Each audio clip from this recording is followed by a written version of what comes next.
இதெல்லாம் கேட்டா அப்படியே நம்ம பக்கம் யூட்டர்ன் அடிச்சு வந்துருவாங்க.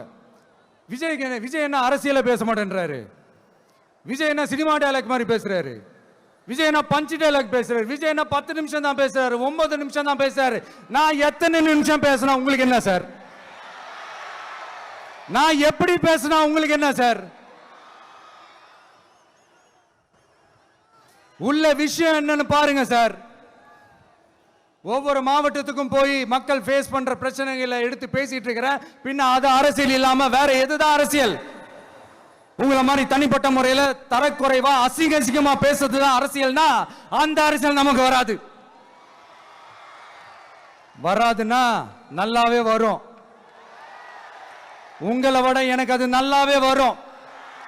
வேணான்னு விட்டு வச்சிருக்கிறோம். அப்புறம் உங்களுக்கு நமக்கு என்ன வித்தியாசம்? காஞ்சிபுரத்தில் நாம பேசும்போது இந்த மாதிரி உங்களால் அமைக்கப்பட போற ஆட்சியில நம்ம ஆட்சிக்கு வந்த உடனே என்னெல்லாம் செய்ய போறோம்ன்றது சிலது சொன்னோம். அதையெல்லாம் தப்பா புரிஞ்சுக்கிட்டு இப்போ சொல்றேன், விளக்கமா சொல்றேன். நான் சலுகைகளுக்கு எதிரானவன் கிடையாது.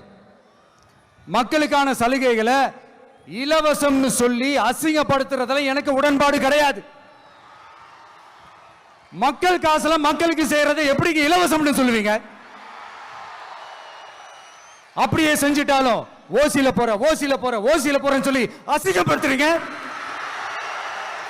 என்ன கேட்கறதுக்கு ஆள் இல்லைன்னு நினைச்சீங்களா?